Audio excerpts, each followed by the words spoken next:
10 ہستیوں کی توہین کر رہا ہے۔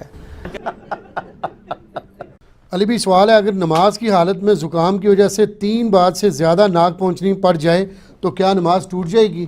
یہ فقہ حنفی نے مشہور کیا ہوا ہے کہ جی آپ نے 3 دفعہ اگر ہاتھ اٹھا لیا تو آپ عمل کثیر کر لیں گے، اور عمل کثیر جو ہے نماز کو مکروہ تحریمی واجب الادا کر دیتا ہے۔ یہ اس کے پیچھے ان کے پاس کوئی دلیل نہیں ہے کتاب و سنت سے، یہ محض ان کا باطل مسئلہ ہے۔ ٹھیک۔ اور پھر جب ان کو کہیں گے جی اس طرح کرنا ہے تو وہ کہتے ہیں جی عمل کثیر سے بچنے کا طریقہ یہ ہے کہ آپ ہاتھ اٹھا کے یوں نہ پوچھیں، بلکہ ہاتھ کو ایسے جسم کے ساتھ یوں ایسے لے جائیں۔ وہ سر طریقہ لکھے ہے تو اسی ہنسدے پہ ہو۔ وہ کہتے ہیں یہ اٹھانا شمار نہیں ہوگا۔ اس طرح آپ 20 دفعہ بھی کھجلی، کہتے ہیں اگر آپ کو اب 34 دفعہ کھجلی ہوئی ہے کمر پہ، ایسے کریں گے تو نماز ٹوٹ جائے گی، لیکن اگر آپ ایسے کر کے ایسے جا کے کریں گے نا پھر نہیں ٹوٹے گی۔ سر یہ لکھا ہوا ہوتا، نہ لکھا ہوا تو آپ مجھے پکڑ لیں، آپ درِ مختار کھول لیں، بہار شریعت کھول لیں، بہشتی زیور کھول لیں، انہوں نے طریقے بھی بتائے ہوئے ہیں۔ ٹھیک۔ سر ایڈی اوکھی نہ کرو، اس تو سے بندہ کوئی کہے گا یار میں نماز پڑھ ہی رہا، ایڈی اوکھی ہوگی زکام۔ آپ نماز کے اندر ضرورتاً کوئی بھی کام کر سکتے ہیں۔ وہ صحابی کہتے ہیں اگر مجھے یہ یقین ہونا میں اس بیماری سے بچ جاؤں گا تو ابن زیاد میں تجھے یہ حدیث بھی نہ سناتا، لیکن مجھے پتا ہے اب تو موت میرے سامنے ہے، تو اب مجھے کوئی ڈر نہیں رہا۔ تو سن کہ نبی علیہ السلام فرمایا تھا بدترین چرواہا وہ ہے جو حکمران چرواہا ہو۔ وہ ابن زیاد کو غصہ آ گیا، اس نے کہا تو محمد کے صاحب کا بوسا ہے۔ ٹھیک ہے نا، اس کا ترجمہ ہی بریلویوں نے چینج کر دیا ہوا ہے، اور انہوں نے بڑے احترام سے ابن زیاد فرمانے لگے آپ تو صحابہ کرام کی باقیات ہیں، یہ ترجمہ کر دیا ہے۔ مجھے بڑا دکھ، اچھا مجھے نہیں پتا تھا کہ بریلوی یہ حرکت کریں گے، دیوبندی اہل حدیث نے صحیح ترجمہ کیا ہوا ہے، تو وہ یہ ترجمہ کرتے باقیات ہیں، اس نے کہا بوسا ہے، کیونکہ اس کے آگے الفاظ ہیں اور بڑے غصے میں ہیں۔ ان کا بوسے ہم لوگ نہیں، بوسے تو تم لوگ ہو جو باقی بچ گئے ہو۔ کم از کم ان سے بتائیں، میں نے بتایا نا میں ایک دفعہ گولڈا شریف تھا، یہ بھی اس زمانے کی بات ہے، میں بلکہ اس کے بعد 2002 یا 3 کی بات ہے، میں جناب میری جو آفس کی طرف سے رہائش تھی نا وہ F11 میں تھی، وہاں سے آپ 15 منٹ میں گولڈا شریف G11 یعنی E11 بنتا ہے، ادھر پہنچ سکتے ہیں۔ تو میں اکثر جو ہے نا وہ عصر سے لے کے مغرب تک وہاں پہ وقت گزارتا تھا مزار کے اوپر۔ ایک دن میں وہاں گیا نا، میں نے دیکھا جناب ایک بندہ جو ہے نا تسبیح پکڑی ہوئی ہے نا اور طواف کر رہا ہے قبر کا۔ اچھا میں نے اس نے ذہن رکھا، میں نے کہا اس نے ویسے کسی بندے کو تلاش کر رہا ہو، 1 یا 2 3 جب پھیرے ہو جائیں پھر بندہ کہتا ہے کوئی کام، تیسرے پھیرے میں پڑھ لیا ہوں، میں کہا یار تو بریلوی کو بدنام کرا رہا ہے۔ کہتا کیا ہوا ہے؟ میں نے کہا یہ کیا کر رہا ہو؟ کہتا طواف کر رہا ہوں۔ میں نے کہا یار طواف تو قبر کا حرام ہے، طواف تو صرف خانہ کعبہ شریف کا ہے۔ وہ کہتا جی عشق دیاں گلاں نے، اور میں کہا نہیں احمد صاحب بریلوی صاحب نے لکھا ہوا ہے اور بہار شریعت میں لکھا ہوا ہے۔ کہتا انہوں نے لکھا ہے۔ میں نے کہا جی ہاں۔ کہتا پھر ٹھیک ہے، بابا کہے گا تو مننا گے، کسی اور دے کہنے سے نہیں مننا گے۔ میرا سوال یہ ہے کہ اگر کوئی شخص روزہ نہ رکھ سکے اور فدیہ بھی نہ دے سکے یعنی غریب ہو، تو ایسے شخص کے لیے کیا حکم ہے؟ ایسے شخص کے لیے یہ حکم ہے کہ وہ جو لوگ فدیہ دے رہے ہیں ان سے فدیہ لے کے کھائے، جو زکوٰۃ دے رہے ہیں ان سے زکوٰۃ لے کے کھائے۔ جو بخاری مسلم میں حدیث ہے، وہ جو ایک غریب آدمی آ گیا تھا کھجوروں کے ٹوکرے والا واقعہ ہے، ٹھیک ہے جی، یا رسول اللہ روزہ توڑ لیا، بیوی سے ازدواجی تعلق قائم کر لیا، فرمایا 60 روزے رکھ، بخاری مسلم دونوں میں۔ اس نے کہا میں ایک نہیں نبھایا گیا، 60 کیسے رکھوں؟ فرمایا 60 مسکینوں کو کھانا کھلا۔ کہا یا رسول اللہ خود مسکین ہوں۔ فرمایا بیٹھ جا۔ اتنی دیر میں ایک بندہ کھجوروں کا ٹوکرا تحفے کے طور پر لے کے آیا۔ نبی علیہ السلام فرمایا وہ کدھر گیا روزہ توڑنے والا؟ یا رسول اللہ میں۔ فرمایا جا یہ غریبوں میں تقسیم کر۔ اوتھے بھی انہوں نے جناب چھڑیا، انہوں نے کہا یا رسول اللہ سب تو غریب میں ہی ہاں۔ اس پہ بخاری مسلم الفاظ ہے کہ نبی علیہ السلام اتنے مسکرائے کہ ان کی داڑھیں ظاہر ہو گئی۔ آپ نے فرمایا جا خود کھا لے، تیرے روزے کا کفارہ ادا ہو جائے گا۔ تو اسی حدیث پہ میں بھی اجتہاد کر رہا ہوں، جو اتنا غریب ہے کہ نہ کفارہ دے سکتا ہے نہ کچھ ہے، جا کے ٹوکرے اکٹھے کرے، مسجد سے جا کے افطاریاں اکٹھی کر کے کھائے، ٹھیک ہوگا جی؟ ٹھیک ہے۔ تو یہ لوگ یہ باپا جانی کے مریدین بیان کرتے ہیں، وہ کہتے ہیں نہیں میں روزہ شریف پہ حاضر تھا، تو جب میں نے سلام عرض کیا تو اندر جعلی شریف سے جواب آ گیا۔ یعنی یہ جواب نہ سیدہ فاطمہ کو آیا کبھی، نہ مولا علی کو آیا، نہ سیدہ عائشہ کو آیا، نہ کبھی ابو بکر عمر کو آیا، باپا جانی کے مریدوں کو آ گیا۔ وہ کہتے ہیں جی میں حیران ہو گیا کدھر سے آواز آ رہی ہے، تو غور سے سنا تو جعلی شریف سے آ رہی تھی، حالانکہ اس کو پتہ ہی نہیں ہے کہ جعلی شریف کے پیچھے کوئی نبی علیہ السلام کی قبر تو نہیں ہے، پیچھے دیوار، وہ تو بہت دور ہے قبر، دیوار ہے، ادھر کوئی بندہ قبر کے باہر بھی کھڑا ہو کے بولے تو تب بھی جالی سے باہر آواز نہ آئے. اچھا وہ کہتے ہیں جی وہ آواز آئی تو کہ میرے لیاس قادری کو میرا سلام کہنا. کہتے ہیں میں گھر آیا میں بھول گیا. سر یہ واقعہ آپ کے ساتھ ہو جائے اور آپ بول جاؤ, آپ عاشق رسول بھی ہو, چلو کوئی نجدی ہو تو بھول ہی جائے, کوئی مدنی تو نہیں بھولے گا نا. بالکل صحیح. کہتے ہیں میں گھر آیا بھول گیا. ایک دن کیا ہوا کہ میں نے وہ کہتے ہیں میں نے ٹی وی چینل لگایا ہوا تو وہ اذان کے دوران نا روزہ شریف کی جالی انہوں نے دکھائی, کوئی ریکارڈنگ اذان کی چل رہی تھی, اس دوران روزہ شریف کی جالی دکھائی تو کہتا ہے ٹی وی میں سے آواز آ گئی تو نے ابھی تک سلام نہیں پہنچایا. اور سر یہ لکھا ہوا ہے باقاعدہ انہوں نے, جیسے تبلیغی جماعت کی وہ کارگزاری ہوتی ہے نا سناتے ہیں آ کے, اس طرح دعوت اسلامی والوں نے اس کے اگینسٹ ایک ٹرم ڈیوائز کی ہوئی ہے, دعوت اسلامی کی بہاریں. تو اب ناسبی بیچ میں سے اٹھاتے ہیں کہ جی دیکھیں مومن حنفیہ نے کہا میں اس کو نماز پڑھنے آگے پیچھے کو نہیں اٹھاتے. اچھا اس میں تو شیخ زبیر صاحب نے کہا کہ اس روایت سے جان چھڑا لیں, کیونکہ اگر اس روایت کو آپ صحیح مانیں گے نا تو مومن حنفیہ ہے تابعی ہے اور عبداللہ ابن مطیع صحابی ہے. جب صحابی کہہ دینا کسی کے بارے میں کہ وہ شرابی ہے اور بد کردار ہے تو 100 تابعین بھی کہتے ہیں نا وہ ٹھیک ہے, وہ تابعی کا قول غلط ہے کیونکہ صحابی کی پرائورٹی ہوگی نا. تو ٹھیک ہے ہم مانیں اس روایت کو. تو پوری روایت یہ ہے کہ وہ پھر وہ صحابی کے ساتھی کہتے ہیں کہ سر اس نے آپ کو دھوکہ دیا ہے, وہ کہ کرتوت یہ ہیں, وہ جتنے دن آپ رہے ہیں نا اتنے دن وہ امامہ شریف پہن کے پھرتا رہے ورنہ تو لگے سے نہیں پھرتا تھا.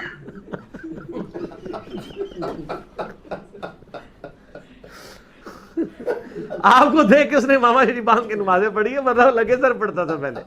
یعنی میں آج کے دور کے اعتبار سے بات کر رہا ہوں, ٹھیک ہو گیا. خصوصاً ایسی مسجدوں میں یعنی جہاں پہ آپ دوسرے مکتبہ فکر کی ہیں اور آپ کے اگر ارد گرد آ کے ایسے بندے کھڑے ہو گئے ہیں تو آپ کے ساتھ کوئی بھی ایکٹیویٹی پرفارم کر سکتے ہیں. ٹھیک ہے. وہ ہمارے وہ شہزاد بھائی نے ایک لطیفہ سنایا تھا, کدھر تھی, کراچی تھی وہ, اور شیعہ کی مسجد, ایک شیعہ بھائی جو ہیں وہ دیوبندیوں کی مسجد میں نماز پڑھنے کے لیے چلے گئے.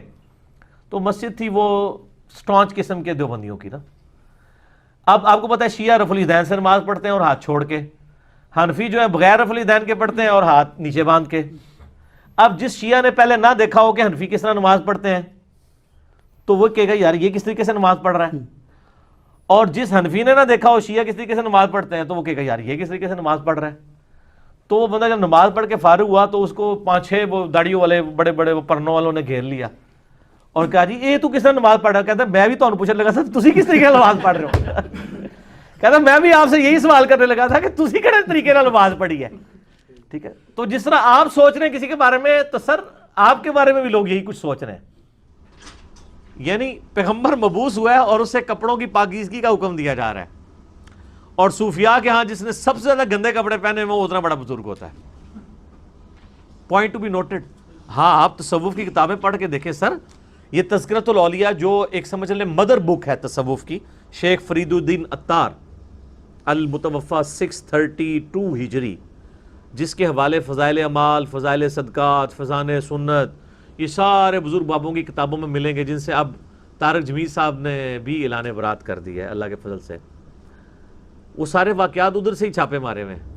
اس میں آپ کو کئی بزرگوں کا ملے گا کہ ان کو جوئیں پڑی بھی ہوتی تھی, اگر کوئی جوں کی نیچے گرتی تھی وہ اٹھا کے پھر رکھ لیتے تھے اوپر, کہتے تھے میرے اللہ کی مہمان ہے. لوگ کہتے ہیں سبحان اللہ. لو ہاں ایک قصہ کہانیاں پارٹی ہوئے گی یا قرآن و حدیث پارٹی ہوئے گی دجال دے سامنے؟ یہ تو پہلے ہی ڈول پہن گے. اتنے اتنے گمراہ اس ٹائم لوگ آ گئے میڈیا پہ, دیکھیں ان کے پیچھے یہاں تو کپڑے اتار کے جو لوگ بیٹھے ہیں ان کے پیچھے انڈیا پاکستان کے ہزاروں لوگ ایسے ہاتھ باندھ کے کھڑے ہو جاندے ہیں. یہ تو نانگے پیراں دے سامنے کھلو جاندے ہیں. دجال تے شاہی بڑی وڈی ہونی ہے, دجال تے چیز ہی بہت وڈی ہے, اتنے تو بڑے بڑے رہ جان گے. ٹھیک ہے نا جی. اور آپ کو حیران کن بات بتاؤں, دجال کے ماتھے پہ دجال لکھا ہوگا پھر بھی لوگ نہیں پہچانیں گے. نبی علیہ السلام فرمایا اس کے ماتھے پہ لکھا ہوگا دال جیم الف لام. اہل ایمان پہچان لیں گے, اور جو منافقین ہیں بزرگ بابوں کے ماننے والے ہیں وہ دیکھ رہے ہوں گے دجال لکھا ہوا ہے. جس طرح ادھر بھی کہتے ہیں آہو جی یہ رفع دین الطریقہ تو لکھے ہے,